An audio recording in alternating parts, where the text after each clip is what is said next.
এই রয়্যাল বেঙ্গল টাইগারটা যখন আমাদের উইন্ডোর পাশ দিয়ে হেঁটে যাচ্ছিল, আমি সেই মুহূর্তটা না এক্সপ্লেন করতে পারবো না। এটা হচ্ছে আমাদের গ্যাংটক থেকে ফেরার দিন। আমাদের ড্রাইভার রেকমেন্ড করেছিল এই প্লেসটার। তিনি বললেন যে এই জায়গাটা থেকে ঘুরে আসুন, এক্সপিরিয়েন্স খারাপ হবে না। গেটের এখানে রেড চার্ট দেওয়া রয়েছে, আপনারা পজ করে দেখতে পারেন। আমরা বাসে করে সাফারির জন্য 2 জন টিকিট কেটেছিলাম। টোটাল আমাদের 900 টাকা পড়েছিল। যদি আপনার কাছে ক্যামেরা থাকে তাহলে এক্সট্রা 100 টাকা লাগবে।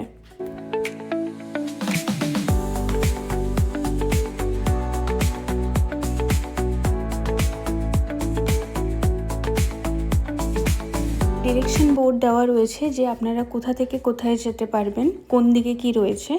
আর রেড চার্ট দেওয়া রয়েছে ডিফারেন্ট অ্যাক্টিভিটিস, যদিও আমরা কোনো অ্যাক্টিভিটি এখানে করি।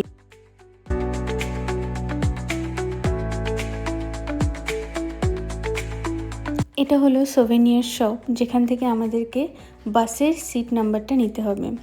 গেট থেকে সোজা ঢুকে ডান দিকে হেঁটে গেলেই আপনার বাঁদিকে এই সোভেনিয়ার শপটা পড়বে।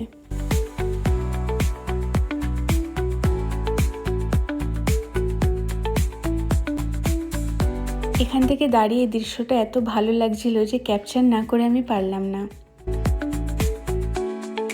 আর এই যে সোজা দেখছেন, এদিকে সব বাসগুলো দাঁড়িয়ে রয়েছে। সিট নাম্বার নিয়ে চলে এসছে। এবার আমরা আস্তে আস্তে হেঁটে ওদিকে যাব। এটা হলো গিয়ে আমাদের সাফারি বাস। আমার খুব পছন্দ হয়েছে, জানলাটা বেশ বড় বড়, আরামসে দেখতে পারবো। আর এই হলো টিকিট। টোটাল আমাদের 900 টাকা লেগেছে। আর আমাদের সিট নাম্বার হচ্ছে 10-11। বাসে করে জার্নি শুরু হয়ে গেল। খুব এক্সাইটেড লাগছিল যে কেমন হবে কি না, সব কিছু দেখতে পারবো কি না।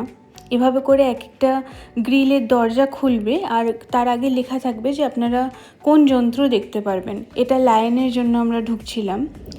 লায়ন দেখে আমি একটু ডিসঅ্যাপয়েন্টেড হয়েছিলাম, কারণ ওটা কেজের মধ্যে ছিল আর ও ঘুমিয়েছিল। তো আমি ভাবলাম যে আমার টাকাটা নষ্ট না যায়। আমি টাইম আগে বেরিয়ে আমরা এই জায়গাটায় এসেছি দেখার জন্য। মানে যত যাচ্ছিলাম না ভিতরে একটু ডিসঅ্যাপয়েন্টই হচ্ছিলাম, কারণ ওই যে দূর থেকে একদম হরিণ দেখতে পেলাম, অনেক দূরে ছিল। জুম করে দেখাচ্ছি, তাতেও দেখুন কত ছোট ছোট লাগছে। তো ফার্স্ট 10-15 মিনিট আমি খুবই ডিসঅ্যাপয়েন্টেড ছিলাম, কিছুই ক্লিয়ারলি দেখতে পারবো না।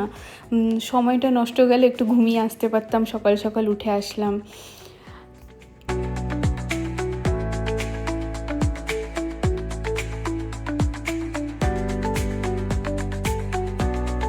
এই যে এই দুজন এখানে মারপিট করছে, যদিও অনেকটাই দূর থেকে দেখা যাচ্ছিল। এখানে একটা পিকক দেখা গেছে, এটা অনেক দূরে ছিল। খুবই হতাশ লাগছিল আমার মনে হচ্ছিল আমার সময়টা গেল। যদিও এই হরিণগুলো খুব কাছে ছিল। আর এই যে যেটা গাছের পাশ থেকে উঁকি মারছে, আমার তো এটাকে খুব পছন্দ হয়ে গেছিল। চুপচাপ একইভাবে দাঁড়িয়েছিল, জানি না ও কী করছিল। আমার নাকটা দিয়ে না কিছুটা গন্ধ শোকার চেষ্টা করছিল, হয়তো এতগুলো মানুষ বাসে দাঁড়িয়ে ওকে দেখছে এর জন্য। এইবার আমরা বিয়ারের কেজে প্রবেশ করছিলাম। আবার ডিসঅ্যাপয়েন্টেড। এত দূর থেকে দেখা যাচ্ছে, তাও একটা বাচ্চা পিদ্দি বিয়ার।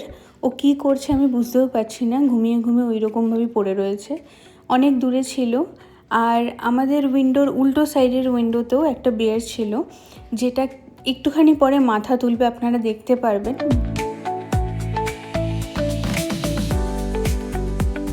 তো আমার মনে হয় না কিছুটা লাকের ওপরও ডিপেন্ড করে যে ওরা বাইরে থাকবে কি না, কি সামনে আসবে কি না। তো আমি এত দূর অবধি, মানে 15-20 মিনিট অবধি খুবই ডিসঅ্যাপয়েন্টেড ছিলাম।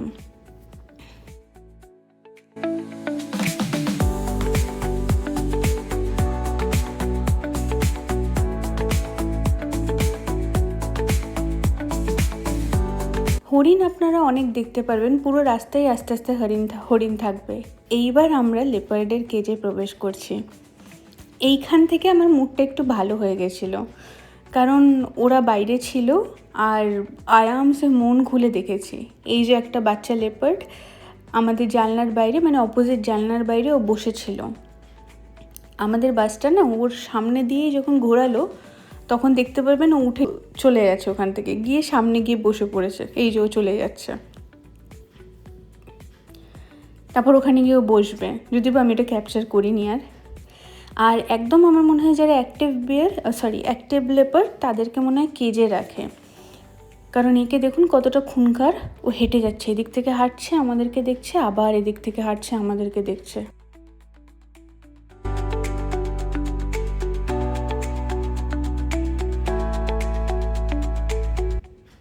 আর এই একজন ওপরে ছিল। বাট ঠিক আছে, আমি লেপার্ড দেখে খুব খুশি হয়ে গেছিলাম। এরপরে আমি আরও খুশি হয়ে গেছিলাম, দেখাচ্ছি আপনাদেরকে। দ্য রয়্যাল বেঙ্গল টাইগার এত ক্লিয়ারলি দেখেছি আমি আশাও করতে পারিনি। আমার মনে হলো আমার সকালবেলা ঘুম থেকে ওঠা, আমার টিকিট প্রাইস, আমার সব কিছু মানে সার্থক হয়ে গেছে ওকে দেখে। আমি ভীষণ খুশি ছিলাম, বাচ্চাদের মতো করছিলাম।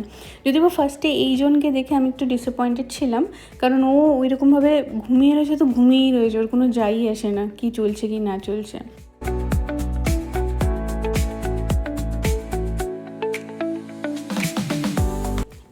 এই যে ইনি তো মানে আমাদের এই পাশের জানলায় যেমন রয়েছে, ও একদম জানলার বাইরে, জানেন তো, মানে এত ভালো লাগছিল না আমার মনে হলো আমার সমস্ত কিছু সার্থক হয়ে গেছে।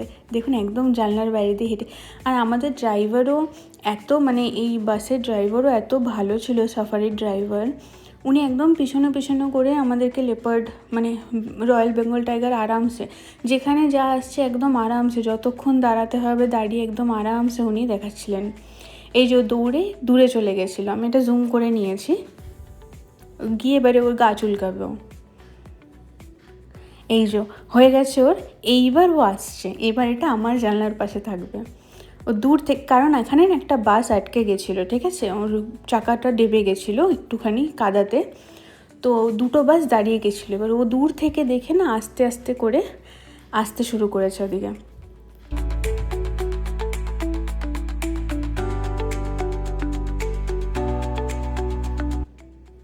দেখুন এটা একদম আমার জানলার বাইরে, আমি আমি ওখানে বাচ্চাদের মতো করছিলাম, আমার হেভি লেগেছে, মানে আমি বোঝাতে পারবো না।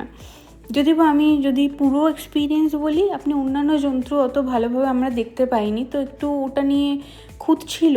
বাট আমি টাইগার এত কাছ থেকে দেখেছি, আমি তো কখনো দেখিনি, তাই জন্য আমার মনে হলো আমার পুরো সাফারিটা সার্থক হয়ে গেল। এই যে এই গাড়িটা ফেসে গেছিলো, তো তাই জন্য আমরা একটু এখানে দাঁড়িয়েছিলাম। ব্যাস এইটুকুই ছিল সাফারি। তারপর আমাদেরকে ছেড়ে দিয়েছিল। এবার ওখানে জু ছিল, অ্যাক্টিভিটিস ছিল, বাট আমরা জু আর অ্যাক্টিভিটি করতে পারিনি। তার কারণ হচ্ছে গিয়ে আমাদের ফ্লাইটের জন্য আমরা লেট হয়ে যেতাম এর জন্য। তো আপনারা ওখানে জু ঘুরতে পারবেন, অনেক বড় জু যেরকমভাবে থাকে ওখানে সেরকমভাবেই দেখতে পারবেন, আর অ্যাক্টিভিটিসও করতে পারবেন। আর এখানে কিছু চার্টে দেওয়া রয়েছে কি করা মানা, কি করা উচিত কি না উচিত, এইগুলোই দেওয়া রয়েছে। যদি আমার ব্লগটা ভালো লেগে থাকে তাহলে অবশ্যই চ্যানেলটিকে সাবস্ক্রাইব করবেন। কোনো কোয়েশ্চেন থাকলে আমাকে নিচে জিজ্ঞেস করবেন, আমি অবশ্যই রিপ্লাই করব। সরি, টাইমিংটা বলা হয়নি। একদম সকাল সকাল যাবেন, 11টা অবধি ভিড় কম থাকে, 11টার পর থেকে ভিড় বেড়ে যায়। আমরা যখন গেছিলাম 10 মিনিটের মতো ওয়েট করেছি, 10-15 মিনিট, বাট পরের লোকেরা বলছিল যে 30-40 মিনিট, 1 ঘন্টাও ওয়েট করেছে। তো যত আগে যাবেন ভিড় কম পাবেন, তারপর দিয়ে ভিড় হতে থাকে। আর মান্থ বলতে ওরকম তো আমরা তো মে মাসে প্রি মনসুনে গেছিলাম, কোনো সমস্যা হয়নি।